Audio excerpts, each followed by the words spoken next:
እና ሴት ልጅ በጣም አስተዋይ ናት፣ ብልጥ ናት፣ የምታስብ ናት። ሀገር ተሸክመን ነው ከሀገር የምንወጣው። ቤተሰብ አንረዳም አይደለም፣ በአግባቡ መርዳት ግዴታችን ነው፣ ያሳደጉን እነሱ ስለሆኑ።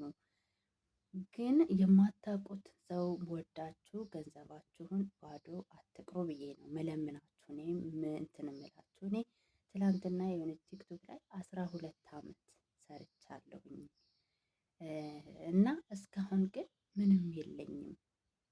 በቃ 12 ዓመት የሰራቸው በብዙ መከራ በብዙ ፈተና ነው። አሁን ግን ተስፋ ቆርጫለሁ። መጨረሻ ላይ ሰርተን ሰው ካልሆንን ገንዘብ ከሌለን የሆነ ነገር ገብተን ይህንን እናደርጋለን ብለን ተስፋ የምናደርገው ነገር ከሌለ ተስፋ ቆርጠው ብዙ ልጆች ራሳቸውን የሚጎዱት ራሳቸውን የሚያጠፉት በዚህ ምክንያት ነው። ሰው ሰነፍ ራሱ ላይ ደርሶ ነው የሚማረው። ጠቢብ ሰው ደግሞ ከሌላ ሰው ይማራል። አለን አሁንም አብዛኞቻችሁ አላችሁ፣ እኔን የምትሰሙኝ አረብ ሀገር ያላችሁ ልጆች ለወንድማችሁ ለእህት ማለት እየደረሱ ከሆኑ ለስራ ለምን እነሱንም እያሰነፍናቸው ነው ያለ ነው። ጎበዝ እያደረግናቸው አይደለም። ሰው ከምቾት ሰፈር መውጣት አይፈልግም። እኔ የሚቆጨኝ ነገር እኮ ቢገርማችሁ፣ እኔ የሚቆጨኝ ነገር እነሱ ተለውጠው በቃ እናንተ ብትወድቁ፣ እነሱ ተለውጠው እነሱ ተቀይረው እነሱ የሆነ ደህና ኑሮ እየኖሩ እናንተ እንትን ብትሉ በቃ ይቅር ምንም አይኖራችሁ። እነሱ ቢቀየሩ አይቆጫችሁም። ለምን እነሱ በቃ ተቀይረዋል። ግን እነሱም አይቀየሩም፣ እኛም አንቀየር።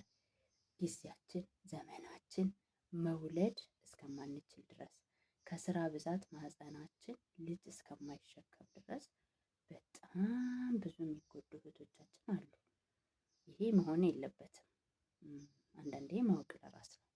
ሰው ከምቾት ሰፈር መውጣት አይፈልግም። እኛ የምናገዛቸው ከሆነ በወር የምንደጉማቸው ነገር ካለ ሰው ተፍጨርጭሮ ራሱን ለማዳን አይፈልግም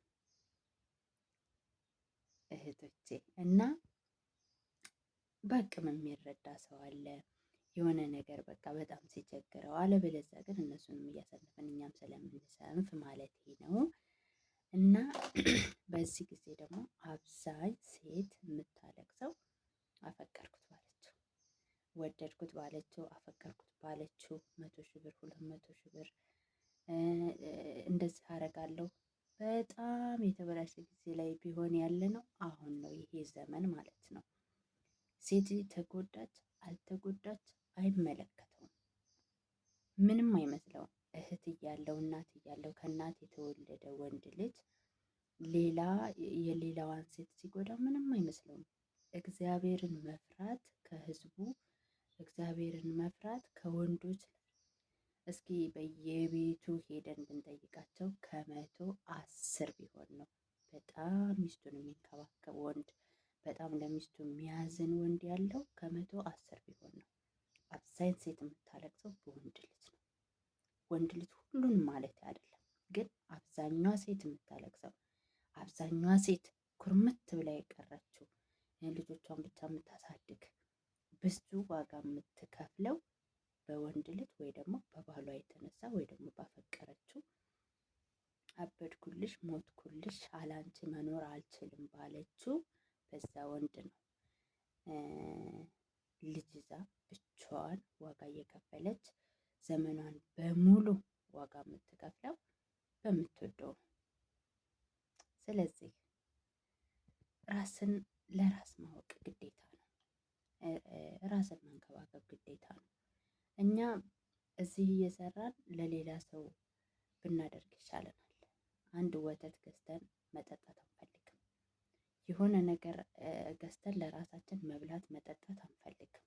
ድብን እያልን እዚህ እኛ እየተራብን ብድግ አድርገን 1,000 2,000 3,000 የዚህን ሀገር ወይ ደግሞ ባላችሁበት ቦታ ብድግ አድርጋችሁ ትልካላችሁ። ለምን የመጣ ነው ለገንዘብ እስከሆነ ድረስ ራሳችንን ጠብቀን ከዛም በኋላ ገንዘባችንን በስነ ስርዓት ይዘን የሀገራችን ላይ ስንገባ እቅዳችንን በአግባቡ መጠቀም ግዴታችን ነው። እሺ ስለዚህ እህቶቼ ምክሬን ከተቀበላችሁ ተቀበሉኝ። ታላቃችሁ ነኝ በአንድም በሌላም።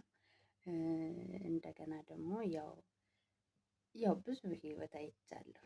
ከኔ ህይወት እግዚአብሔር ፈቅዶ ወደፊት ብዙ ነገር ልትማሩ ትችላላችሁ እና እግዚአብሔር ከፈቀደ እንደው ህይወቴን መጽሐፍ አድርጌ ብጽፈው ራሱ በጣም ብዙ ሰው ያስተምራል ብዬ አስባለሁኝ እና እግዚአብሔር አምላክ ከእናንተ ጋር ይሁን። ባላችሁበት ቦታ ራሳችሁን እየጠበቃችሁ ስራችሁን ስሩ፣ ውሃ ጠጡ። አሁን ሙቀት መጥቷል፣ ልባችሁ ይደክማል እና ደግሞ አብዛኝ ልጆች ጠዋት ተነስታችሁ ኮፊ አትጠጡ፣ ልብ ያደክማል፣ ጥሩ አይደለም።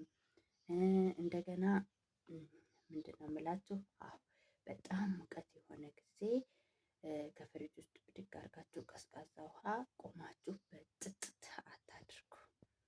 እሱም ጥሩ አይደለም እና በብዙ ነገር ማለት ስንተነፍስ ራሱ እኛ ትንፋሻችን ራሱ በጣም እንጃ ማለት እንደ ራሴ ሳየው እኔ ተንፍሼ ራሱ አይወጣልኝም፣ የሆነ ድክም ይለኛል እና በዛ በደከማችሁ ልባችሁ ውሃ ብድግ አድርጋችሁ ስትጠጡ ልባችሁ ቀጥ ልትል ትችላለች።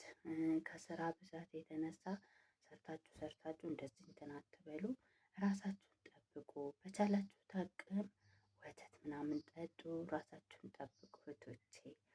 ማወቅ ለራስ ነው። እናንተ ስትኖሩ ነው ለቤተሰባችሁ፣ ለማንኛውም ለልጆቻችን የምንጠቅመው እኛ ስንኖር ነው። ሰው የሚጠቅመው ሌላውን መጥቀም ያለበት ራሱ ተጠቅሞ ራሱን ጠብቆ ሲኖር ነው።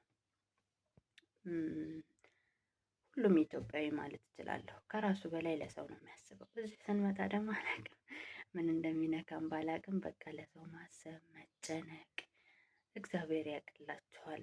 ምንም አይሆንም እና ስለ ሀገራችን፣ ስለ ኢትዮጵያ፣ ስለ መላው ዓለም ላለንበት ሀገር መጸለይ ግዴታችን ነው። እግዚአብሔር ሀገራችንን ዓለምን ሁሉ ይጠብቅ፣ ያለንበትን ቦታ እግዚአብሔር ይጠብቅ። ለምን ዘና ብለን የምንሰራው ሰላም ሲሆን ነው እና ከእግዚአብሔር ጋር ተስማምተን እግዚአብሔርን በጸሎት እየተጋን መለመን አለብን እና እግዚአብሔር መልካም ነው።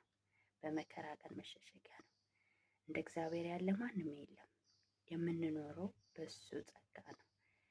እግዚአብሔር ይጠብቀናል፣ ይታገሰናል፣ ይወደናል።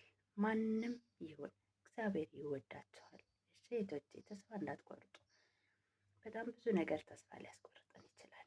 ዓለም በቃ የዓለም ትርምስምስ እያለች ነው። ዓለም ትርምስምስ ባለችበት ጊዜ ግን ሰው ሲጨነቅ እኛ ወደ እግዚአብሔር ጠጋ ማለት አለብን። እግዚአብሔር መጠጊያችን ነው። እግዚአብሔር መከለያችን ነው። እግዚአብሔር ጥላችን ነው፣ መደበቂያችን ነው፣ አምላካችን ነው። ፈጣሪ የሁሉ ነው።